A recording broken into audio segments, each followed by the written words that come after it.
Hello and welcome to Model Kit Stuff. Today it's first impressions video time and we're looking at this Airfix's 1:48 scale Boulton Pull Defiant, the Mk.1 version.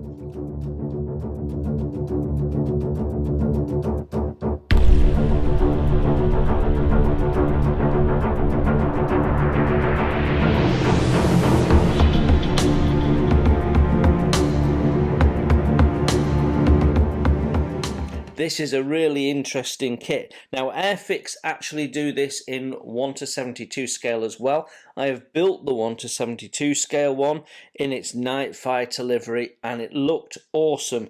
So I've been meaning to get hold of one of these for a while and the excuse came along recently, so I have added this to the stash. So if you are new to the Boulton Pull Defiant, then let's give you a very brief potted history because I'm by no means I'm not an expert at all on it, but I do know some stuff, and here's some fun, interesting stuff. Firstly, as an aircraft, it's an interceptor, and it was designed to take down bombers, which is what you see in here. So it has a turret on it. And because it's got a turret on it, they can't put the radio antenna above the aircraft as you'd normally have it. They have to sling it underneath. And because they've slung it underneath, you can't actually land the plane. So they have to have a system to retract it. So it's quite a clever bit of kit, to be honest, for the time. Now, the weakness of the aircraft is it doesn't actually have, you can see here in the wings, there's just the pitot tube. It doesn't have any forward-firing cannons. But it wasn't designed to engage fighters. It was designed to engage lone bombers. But in daylight, with the fighter escort the bombers had, it proved to be quite weak. So the RAF turned it into a night operations aircraft, which is why you see a lot of them in the black. And it was much more successful in that role and went on to be quite a successful aircraft all in all. Right, that's the history out of the way. The history as far as Airfix is concerned is that this was a new tool in 2016, and this particular kit here, A05128A, is the third release of that tooling. So with it being a 2016 tooling, we're expecting it to perhaps be a little bit soft molded in places, but the construction and fit to be far superior to earlier Airfix kits. But without more of ado, let's have a dig inside and see what we actually get in the box. Let's have a look at the box. So I'm just going to take this away because that was stopping the glare from my lamp. It's the typical Airfix red box. I now call this the older style with this strip down here because they've now done away with that and moved this, and it does look better for it. But so it's a red box, so you know it's a relatively new tool. We've got all our usual sort of hazard warnings and contact details on this side. Typical Airfix boxing. Your box top on both of the sides there. And then when we come to this way round, we've got a little bit of potted history. We've got the skill level of 2 flying hours, all the paints listed for the 2 paint schemes A, and then an additional 2 for B. And it gives you the 2 paint schemes there and where they're from. So number 264 Squadron, Royal Air Force, Hornchurch, Essex, England, 25th of August 1940, the day before my birthday. But not that I was born in 1940, of course. And then the black one is aircraft flown by Officer Frederick Desmond Hughes and Sergeant Fred Gash, gunner. Number 264 Squadron, Royal Air Force, Duxford, Cambridgeshire, England, April 1941. So 2 really cool options on there, traditional sort of camouflaged, and then a black one. Now the one that I built in 1:72 scale had shark's teeth as well, and it looked really cool. This one doesn't appear to have.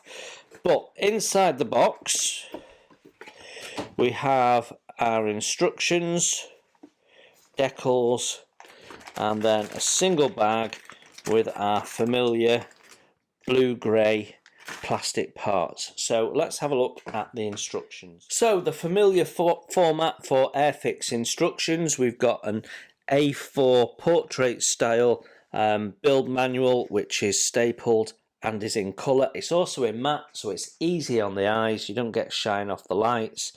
And we start with a little bit of history in different languages, and our usual clean it before you build it instruction. Then when we turn the page, we have some assembly instructions, study the drawings and etc. And then the key of assembly icons, which are all the usual Airfix ones, nothing there that I don't recognise. So if we go to step 1, we are starting with one of the seats. It's a 2-seater aircraft, obviously gunner and pilot. I would imagine that's pilot, but we're starting with the bulkhead and the seat, and then the seat sides are going on after the seat's been mounted, so that's interesting. And then we're building what looks like the floor pan, and then the bulkhead is going in, and some form of tank for something. So that's our forward bulkhead, so probably the engine on the other side of that, I imagine. Pedals and the stick going in. Oh, and then that's interesting, we've got some internal detail that gets added onto the inside of the fuselage half there. So rather than it being moulded in, it's separate. So that means that's one area that's going to be nice and crisp. So we have some detail painting to do at that point, and we're at step 11 already. Step 12, and we're putting this structure, the cockpit structure, into that fuselage half. And then we've got another bit of upper framework that goes in, and this is the turret mount. You can see there the 4 corners, which is going to be the mount for the turret. And as always with Airfix, we've got paint instructions being given as we go. Step 14, we've got our decal with all the dials on going in place, and then our array of dials being added in. And as per the more recent instructions, we can see anything red was the last thing that you put in at each step, which I always find really handy. It's a good way of referencing, especially on more complex builds with smaller parts.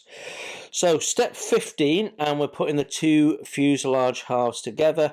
Those are the step numbers where we added the interior details.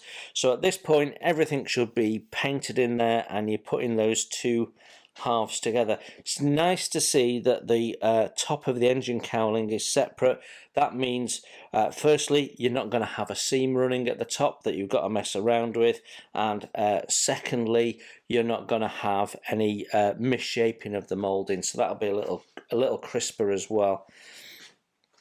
Step 16, and we've got a little bit of butchery to do. So these 2, I'm guessing they've been there to support the part going in, and once in, you're removing them, which actually turns that into 2 separate parts, if you see there. So yeah, we're taking that out, so a little bit of careful removal and sanding, and get that cleaned up, and then touched in, I guess.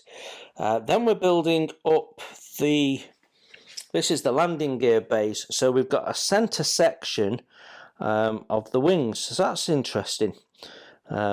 Yeah, that is interesting. So we're putting those in. It's a single piece, so it should be easy to fit.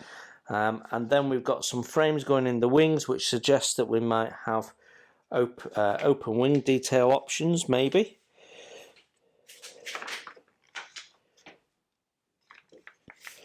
No, it's actually just for support of the aircraft. I thought, what am I saying? There's no forward guns, so why would there be? Yes, just it's an unusual. So you've got a single piece top wing.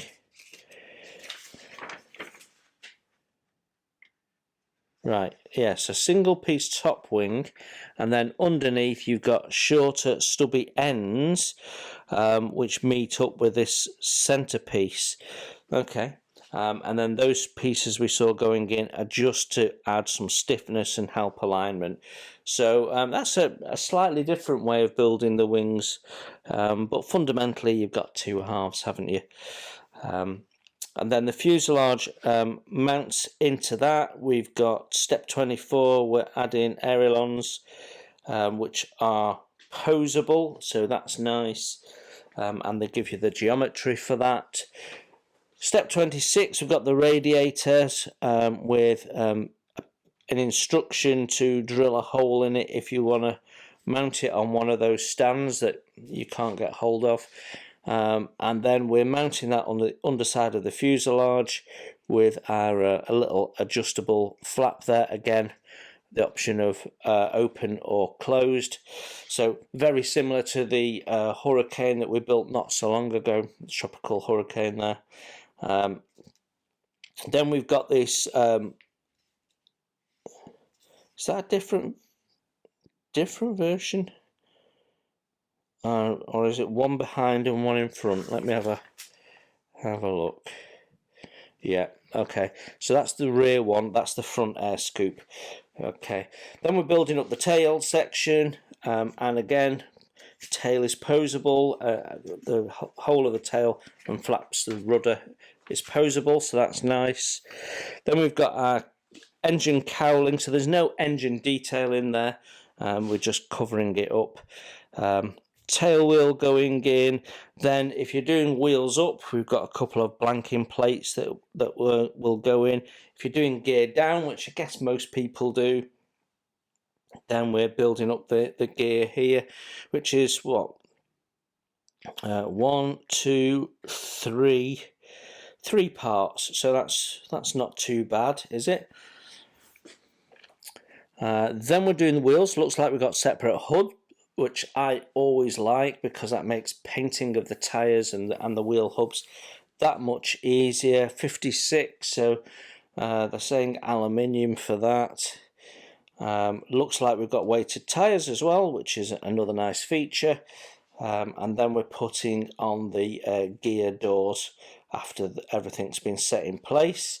So 2 gear doors. It's quite a traditional way of folding it. Step 52, and this looks like we are building up the gun turret. Yes, we are. So we've got a base ring, and then we're putting something in. I'm not quite sure what it is, but the various little parts going in there. Some form of gas canister, and framework for the guns. That looks like a seat, and that looks like some form of handle or something. Looks like they're going to be posable. That looks like you're not gluing that in, so those two close around that, and that piece will be able to move in there. So yeah, if you see, the guns then key onto the ends there, so you can move the guns up and down, and no doubt you can rotate the turret as well, so that's lovely. Guns going on, hopefully nicely detailed. We'll look at the plastic in a minute. And then what looks like the hand grips for moving the gun about. Then we've got building up the clear parts. So we've got right, the turret going. Well, it gives me options. So that appears to be a full turret, or as a part turret, which you then add side bits to. So possibly with an open back, partly open back, is it? Or just a different way of assembling it? Not sure. Might become more clear when we see the parts. Then we've got the canopy going on. So right, okay. So that's in different positions. That piece there is in different positions depending on whether you want the guns rotated facing forward or backwards.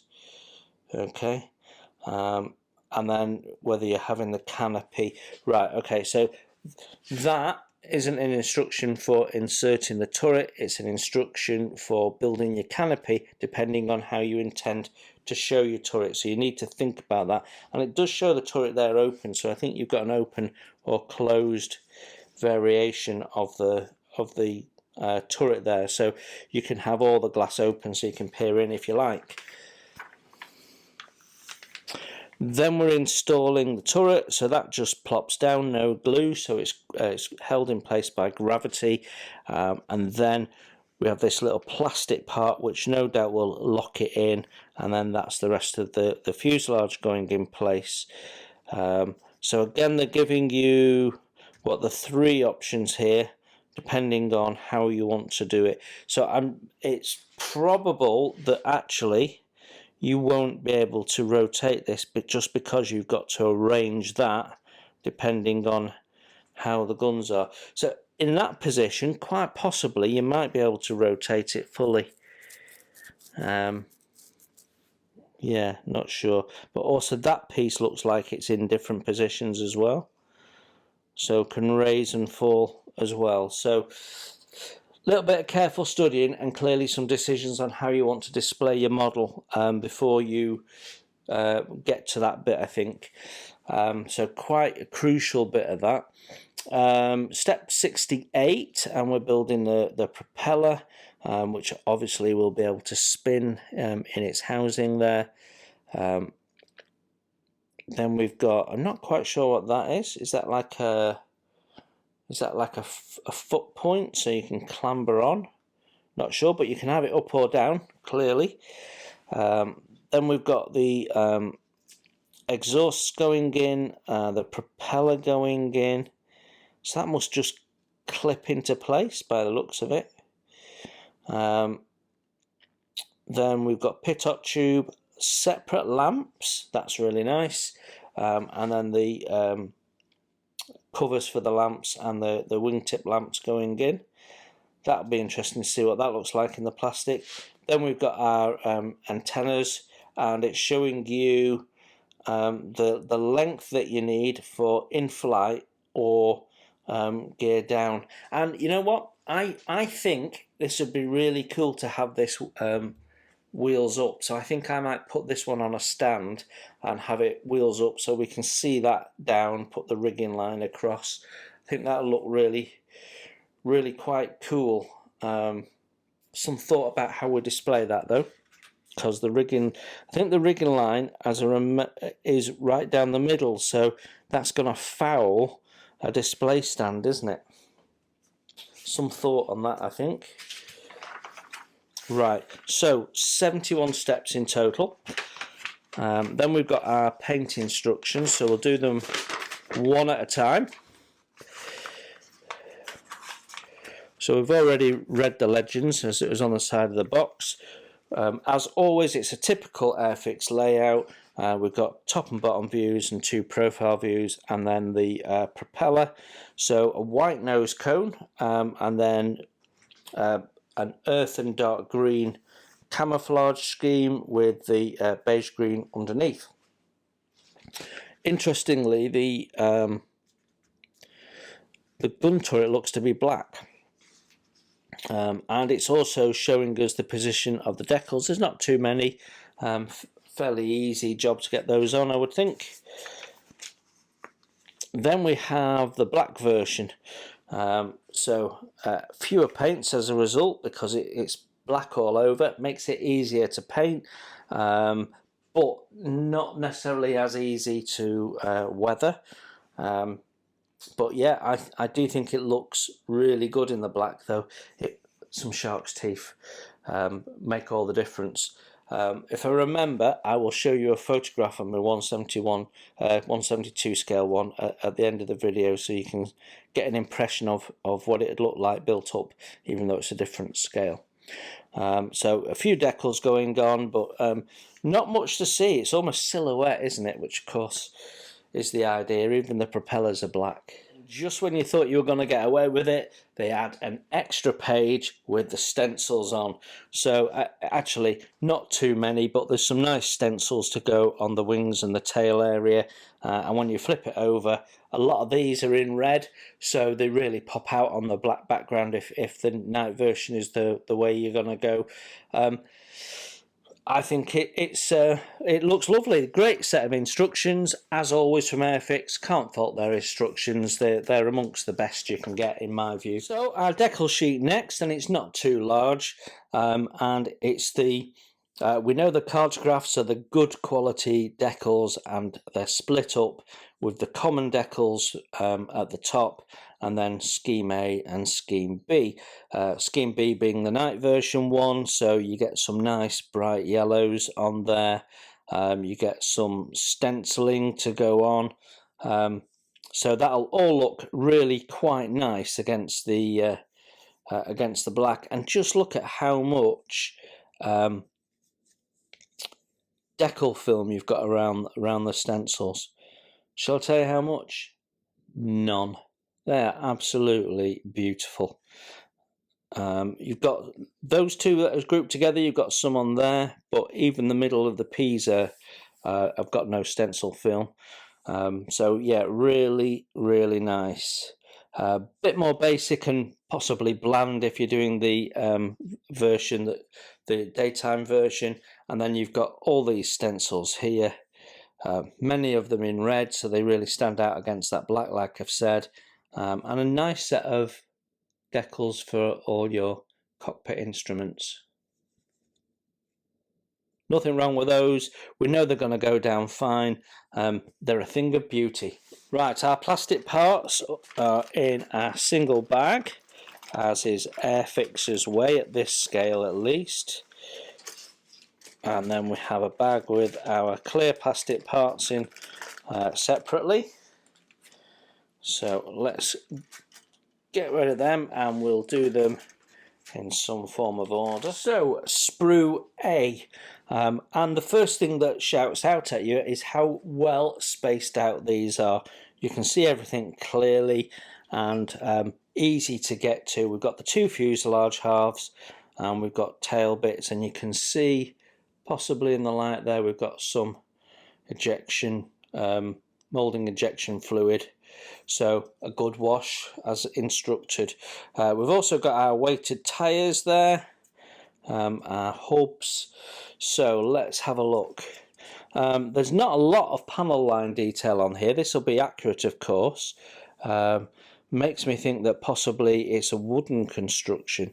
It does have quite a strange bulge, but I guess because of the gun emplacement. But yeah, it does have a quite an, when you look at it that way down, it has a bit of an odd shape really.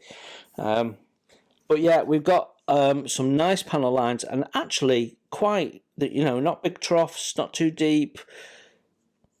That's quite nicely done, with all our little fastener detail there. So yeah, have no real issue with that. And then we've got some nice detail around the tail area here. Also nicely done. Possibly a little bit of sink there.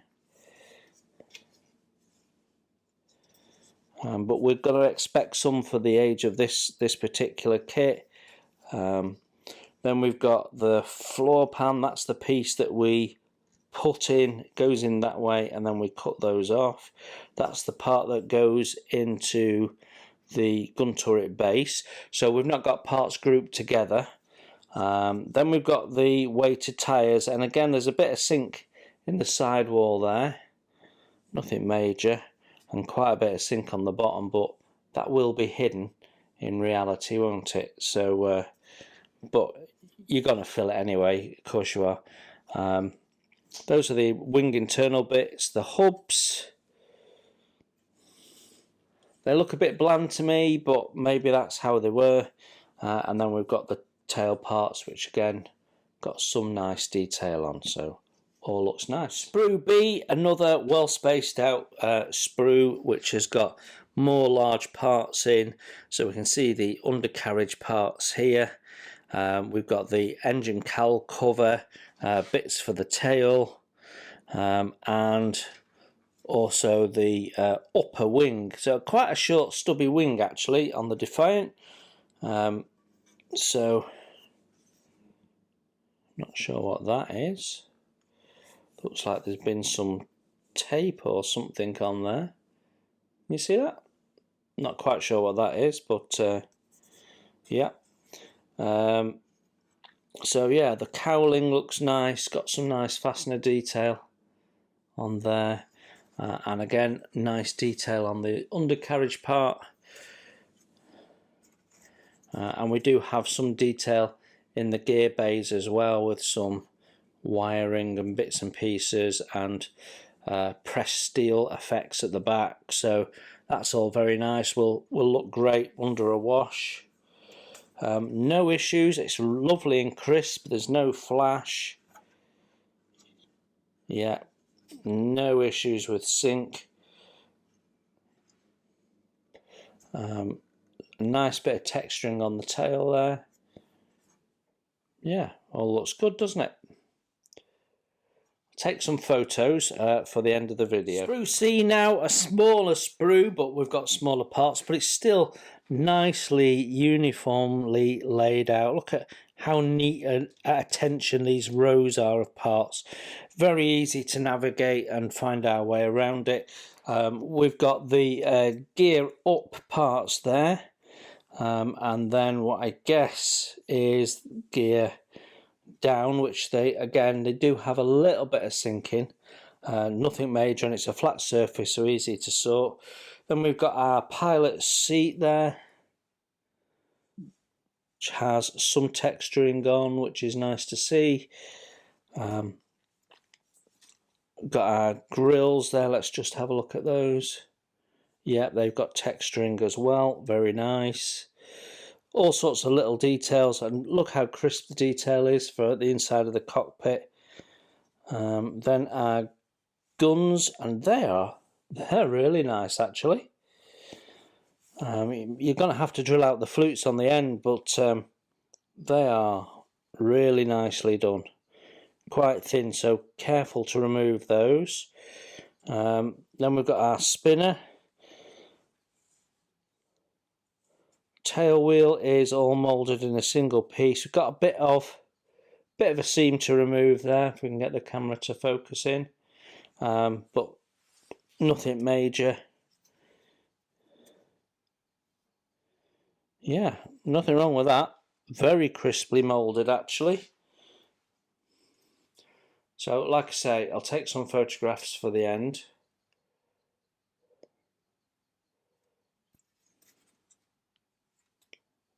All good. Sprue is D, and again it's another well laid out sprue. This time we've got the propeller on, and unfortunately the sprue gates are on the propeller, but they are on the rounded end rather than the actual blade, so that's something at least. Our dials are nicely done, so if you're into hand painting those, that can be easily done. And then we've gone some nice texturing on that, so I'm guessing that's some form of cushion for inside the gun turret. Then this pipe work that goes inside the cockpit interior parts, so they all look nice. I don't remember them being any decals for that though, which is a shame, because I'm sure there would have been some nice colourful markings on that, and some not bad attempt at moulding some levers on there as well. Pretty good. We've got two different types of exhaust, so be careful with that when you're putting it in. And we've got our forward air scoop.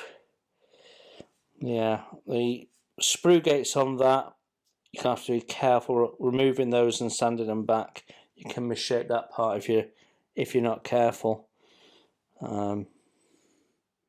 Yeah, and then our landing gear, which all looks nicely detailed. Yeah, nothing wrong with that. Very nice. Right, I'm going to take some photos, we'll sum up, and then I'll leave you with some close-up shots. I'm going to show you the clear parts is what I'm going to do. Right, so one sprue with our many clear parts for such a small aircraft. So we've got our two gun turrets at the back, and I have to say, I think there's a bit of spidering in that one. If you can see that in the light, there's a little spider leg going across there, which is a pity, because otherwise it's nice and clear, and there is a bit of distortion, but it's not too bad actually. So the open version looks better in terms of clarity, and there's definitely no spidering in it, and then you have these two parts that go around the back, so that might be my way to go. Then we've got the close and open versions of the canopy, and then the windshield at the front. Again, nice and clear, fairly distortion free. Yeah, they're not bad at all actually. Not bad at all, and when you paint them up and you can see the frames, they should look pretty smart. Then we've got lamps here as well, so they look pretty cool. We've got bulbs in them. Paint the back of those so you get a nice shine at the front, and then just dot the bulbs black, and they should look pretty cool. And then we've got our wingtip lights. Very, very nice. Nothing wrong with that. So with the exception of a little bit of spidering in one of them, it's very, very mild, and when you put it on, it's probably going to disappear in fairness. But yeah, nice set of clear parts. There you have it. Airfix's 1:48 scale Boulton Paul Defiant Mark 1. At the time of recording this, which is July 2023, this is on stock at the Airfix website, and it's a really, really interesting and fascinating aircraft. It's something a little bit different, and I'm fairly positive, having built the smaller scale one, that when you've built it up, it's actually going to be something that is greater than the sum of its parts. So I think it's a nice kit, but let's do pros and cons, and as always, be as honest about it as I can be, having not built it. So yes, it's showing its age. It's before Airfix really got into its modern stride, and today's Airfix kits are as good as any others out there. This is just before that period where they were up in their game. So having said that, I think there's nothing wrong with this kit. Yes, there's a little bit of soft moulding in places, some of the interior detail and so on, a little bit soft moulded, but you're really not going to notice it, I promise you. Most of what you're going to focus on is the outside of the aircraft, and that's lovely and crisp. Some of the internal detail, particularly the bits that fit into the sides of the inside of the fuselage, they were a little bit flashy. The levers and bits were a little bit flashy. They'll need a little bit of clean up, and there's one or two areas where there's some sink. There might even be some sink on some of the wing panels, but it's all on flat areas, with the exception of the tyre sidewalls, which is something and nothing. So nothing there that's a major problem that's standing out as, oops, this is a blooper. It all looks good. The construction of the aircraft looks like it's fairly robust, and with the parts being nice and sharp and clean, we shouldn't have any issues with fit. So I think we've probably got a bit of a gem here, because it's not an expensive kit to buy.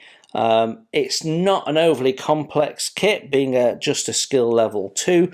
Probably the most tricky part is the turret, where you've got one or two little fiddly bits, and you've got some detailed painting on the glass canopy and what have you. But otherwise, this isn't going to challenge you. Anyone who's got a couple of kits under their belt should be able to tackle this with a bit of confidence. So I think it's cracking. On the plus side, the usual pluses from Airfix. You've got great clear instructions. You've got class-leading decals. You've got two very different paint schemes, so you've got some real hard choices to make. And then you've got some nice animation you can put into this. So that turret means that you can have it in different poses. So it's going to look great in a bomber dogfight aerial diorama if that's what you want to do. You've got options with these up and down depending on what you're doing with the landing gear. So there's all sorts of ways of animating this, and then with a bit of weathering, this could look like a cracking kit. So yeah, I'm glad I bought this because I'm really enthused to get stuck into this and have a go at it.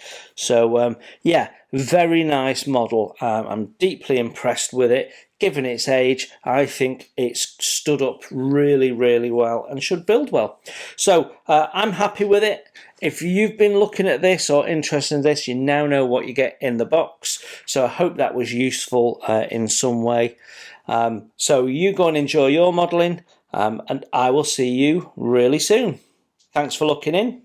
Bye for now.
So this is my 1:72 scale Airfix Boulton Pole Defiant as a nighttime interceptor, and she looks really cool there. You can see with the shark's teeth, looks really aggressive. It was a really enjoyable kit to build. The only thing was getting that in was a little tricky, the turret, but you know, it's not the most detailed kit in the world, but it looks splendid when it's built up. I really enjoyed it. So that's what you end up with, but bigger when you build the 1/48 scale one.